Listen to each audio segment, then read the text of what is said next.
The moment I saw my reflection in that towering glass wall, I understood everything was over. 15 years of loyalty suddenly looked painfully small beside the smug grin waiting inside the office. I stood there clutching my notebook and a faded blazer while the CEO's nephew leaned back in the leather chair like he already owned the world. He wasn't the CEO, not even close, but arrogance had convinced him he didn't need the title. He didn't offer me a seat or even basic respect. Instead, he crossed his arms slowly, enjoying the silence before speaking like an actor waiting for applause. "Be grateful for your last $3,800 paycheck," he said with a crooked smirk stretched across his face. The number sounded intentional, sharp enough to humiliate rather than simply dismiss. It wasn't the money that hurt me. It was hearing 15 years of sacrifice reduced to a sarcastic discount price in front of the entire office. I looked down at the check calmly and slid it into my folder without a single reaction. The disappointment on his face told me he wanted anger, tears, or maybe even begging. "Thanks for letting me know," I replied quietly before turning toward the door. Behind me, I could almost hear his ego swelling with victory. Outside the office, the atmosphere felt colder than winter air. Coworkers suddenly became obsessed with their screens, pretending not to notice another execution had taken place. One employee typed so aggressively his keyboard sounded like gunfire. Another coughed into her coffee cup just to avoid looking at me directly. I walked to my desk and opened the bottom drawer slowly. Inside sat the cardboard box I always prayed I would never need. Into the box went the framed photo of the founder shaking my hand after my first successful patent. Next went the crooked mug my old team had gifted me years earlier. I packed prototype sketches that once carried the company through 2 financial disasters. Every paper inside that box held memories no one else in the building truly understood. As I sealed the box, the nephew casually wandered past my cubicle again. He stopped beside me with fake sympathy dripping from every word.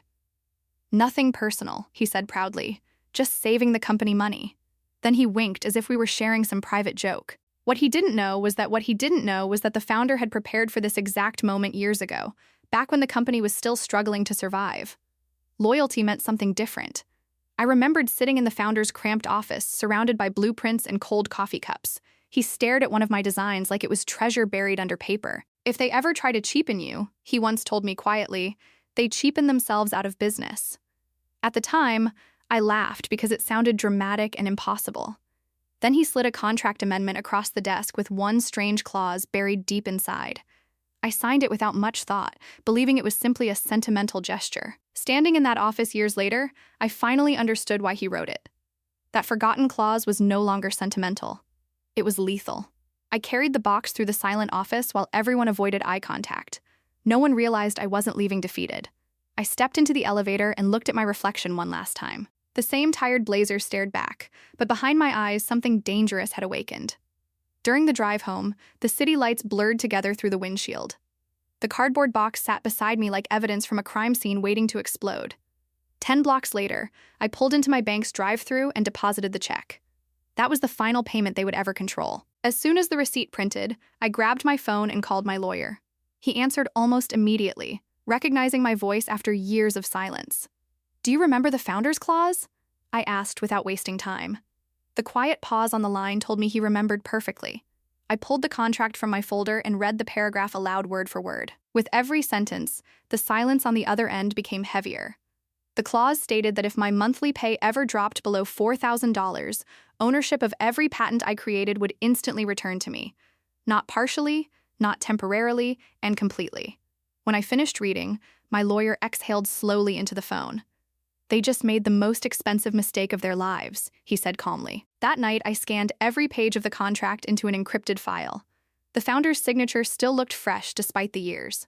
My lawyer confirmed everything was enforceable and legally airtight. Then he gave me one instruction: stay silent and let them celebrate.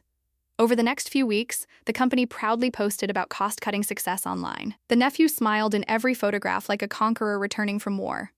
Meanwhile, friends still inside the company secretly updated me about his behavior. Apparently, he bragged in bars about eliminating dead weight from payroll. Every arrogant comment only strengthened my resolve. He thought he saved the company a few $100s while unknowingly signing away its future. Behind the scenes, my lawyer prepared licensing documents and reversion filings carefully. Every number, penalty, and deadline was calculated with surgical precision. 30 days after my firing, I woke before sunrise with unusual calmness. Something irreversible was about to happen. Around mid-morning, my lawyer finally called with confirmation. "The clause is active," he said. "Everything belongs to you now." I leaned back in silence while sunlight spilled across my kitchen floor. No celebration, no shouting, only quiet certainty. Years earlier, the founder had predicted this exact outcome. He knew greed eventually blinds people who inherit success instead of building it. An official notice soon arrived at the company detailing their new reality. Without my patents, their flagship products legally could not exist. Licensing fees in the seven figures were now mandatory for continued operation. Late penalties alone were large enough to terrify their finance department. At first, the nephew dismissed the facts like junk mail and tossed it aside. 40 minutes later, the board chairman demanded it brought directly to his office. Witnesses later described shouting behind closed doors and faces drained of color. The board's legal team confirmed the patents were unquestionably mine. Panic spread across the company faster than any rumor they had ever faced. Production schedules, investor promises, and client contracts suddenly hung by a thread. Major distributors began demanding written guarantees the company could no longer provide. Executives stopped answering calls while departments spiraled into chaos. Eventually, the board reached out through negotiators offering a lump sum settlement. My lawyer rejected it instantly without even consulting me first. Hours later, the nephew himself finally called my phone in desperation. For the first time since meeting him, his confidence sounded cracked and terrified. He begged me to think about employees, families, and investors depending on the company. I listened quietly before reminding him about my last $3,800 paycheck. Days later, I entered the boardroom again. But this time, the balance of power had completely changed. The same people who ignored me now sat waiting for my terms. One by one, they signed the licensing agreement with trembling hands and defeated expressions. When the nephew finally signed last, he couldn't even look me in the eyes anymore. I walked out of that building owning the very foundation they once called replaceable. Please subscribe and share our channel. We make powerful stories for you every day. Within months, the company's profits started bleeding heavily under the new licensing payments and public pressure. Shareholders demanded answers, while investors quietly blamed the CEO and his nephew for the disaster they created. The nephew disappeared from company meetings soon after the scandal spread through the industry. Rumors said the board forced him out before the next quarterly report could destroy the company completely. Employees who once avoided eye contact slowly began reaching out to me again with respect in their voices. Many admitted they finally understood who had truly carried the company for all those years.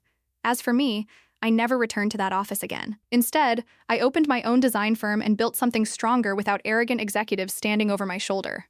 The founder's old words stayed with me long after everything ended. Never let people who inherit success convince you they created it. In the end, the company learned a lesson far more expensive than any paycheck. The moment they treated loyalty like weakness, they lost the very person holding their empire together.